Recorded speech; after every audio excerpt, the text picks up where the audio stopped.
Yeah, hi, I'm Barney. You might know me as Alphari. I'm the new assistant coach for Movistar KOI. Yeah, I used to play top lane for a few years, like League of Legends. Yeah, excited to work with the team. It's going to be fun.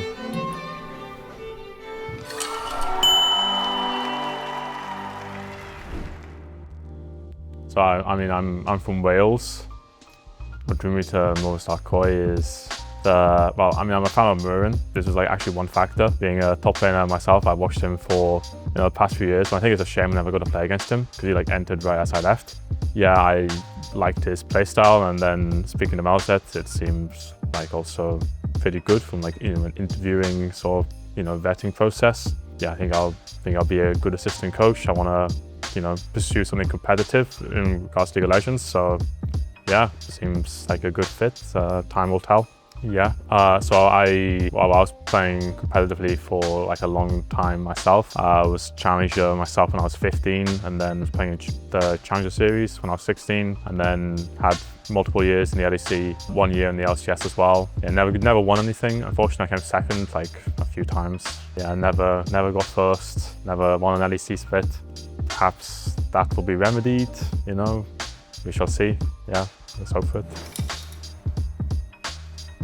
So I think what's unique that I offer is that I'm gonna have a very intricate knowledge of small details, which is gonna be difficult for other people to see unless you're a professional yourself. And one of the areas that I was very good at when I was professional was in laning and in the early game. I think this is also the most interesting part of the game, personally.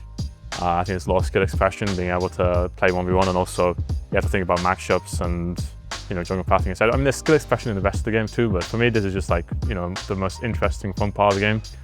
And I think that my experience and knowledge in this area is going to be I think that's what is special about me, but might be more. I think I suppose what I think is most important to look for in a player is a willingness to improve. Otherwise, I don't think there needs to be a specific criteria, because I think that every player is different, and you should not try and have a one-size-fits-all sort of approach. What works for one player will be different for another, and one player's strengths will be another one's weaknesses. So as long as you have a good enough attitude and you're willing to listen and try and learn and not just be stubborn, yeah, that's going to be the most important thing. And then whatever approach works for you, works for that player, great. First thing I do is pop a ball of champagne. I don't know. No, I run around my house high-fiving my mum. Joining a new team, it's the same process. Just whenever you meet a new group of people, you just get to know them. You have to, again, when it's not one size fits all, everyone's different, and you have to learn their personalities both as a player and as individual human beings, and just kind of get on with them. Try and get as comfortable with people as quickly as possible, so then you can dive into whatever deep issues there will be later on in the split or at some point, because there's always going to be troubles.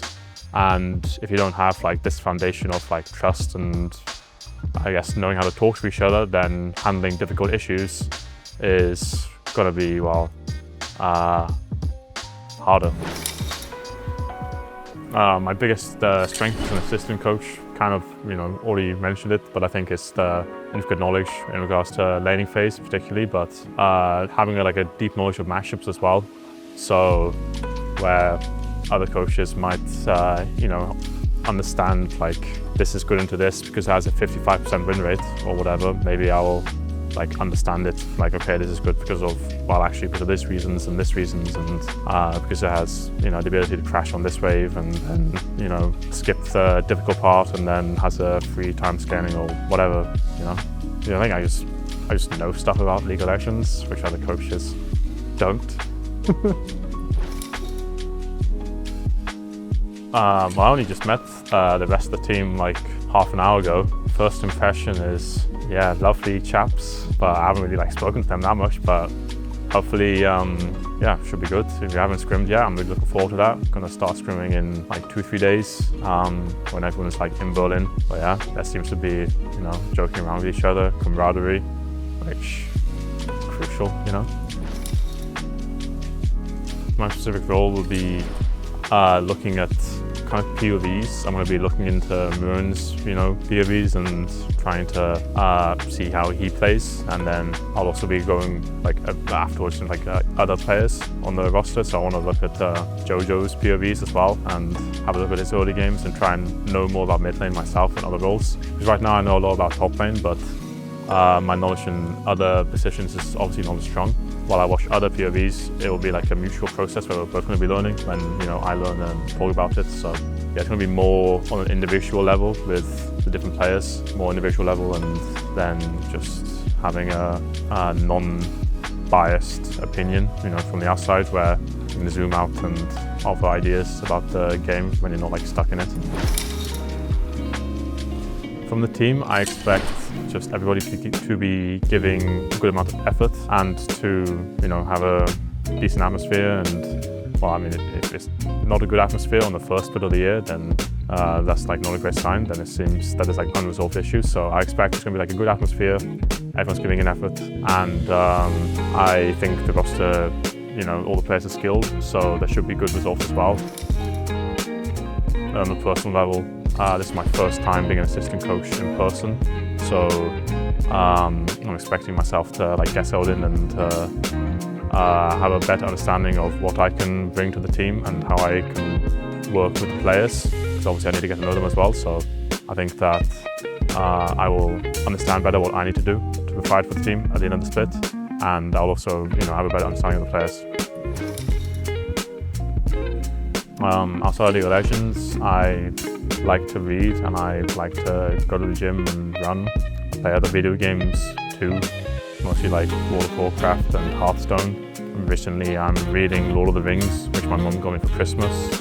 Nothing crazy, but just, yeah, that's my hobbies.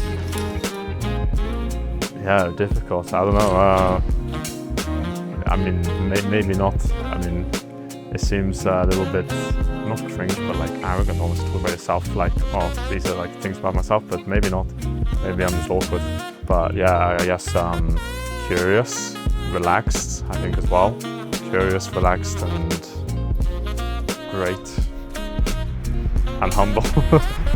Make it full humble as well. Gangplank. Oh, Jace. That's besides the point of, I failed. Gangplank are the first one that comes to mind, but if I had to choose only one champ to play, it's because Gangplank's nerfed. Gangplank's not as fun as it used to be. It used to be Gangplank, now it's definitely Jace, but Gangplank's just the one that comes to mind, but Gnar, maybe? I'm not sure why, but I just, Gnar's like another one of my most played champs. I mean, I could say Gragas, but maybe not. Yeah, maybe Gnar. You can throw big Bens around. You have a big Ben skin, and I'm from the UK, so yeah, probably Gnar, yeah. You can throw big Bens. I mean, honestly, I think both, I don't understand being a jungle main or a support main. So I think both of these are already red flags. If you're either of these positions, like on other lanes, it's just like way more fun. Green flag, I mean, again, like contrary, it'll be, I mean, yeah, there's also green flags, but I mean, just playing like good champions, playing fun champions. So like examples of this is like, you know, if it's like a one trick and he one tricks like Tryndamere or Garen or Annie, like really boring champions, I don't get it. But if you one trick, I don't know, like Yasuo, Yone, Riven, you know, these champions that have like high skill expression, then I think that's a good green flag, yeah. Like if you one trick fun champions as opposed to one tricking like super linear, you know, low skill expression, boring potato champions, that's a green flag. I mean, I haven't like seen anything in, like, we haven't started scrimming yet and I haven't seen the offices. So I'm like going off like very little. I'm surprised at, you know, how big Mousehead's beard is in person. It's even bigger, it's even bushier. Yeah, thank you to the fans. I hope that I will be a positive, I will do my best to be a positive contribution and make the team better, and I will try my best to help the players and, you know, do great things with the team. I think, yeah, that's the goal. That's what's going to happen. So.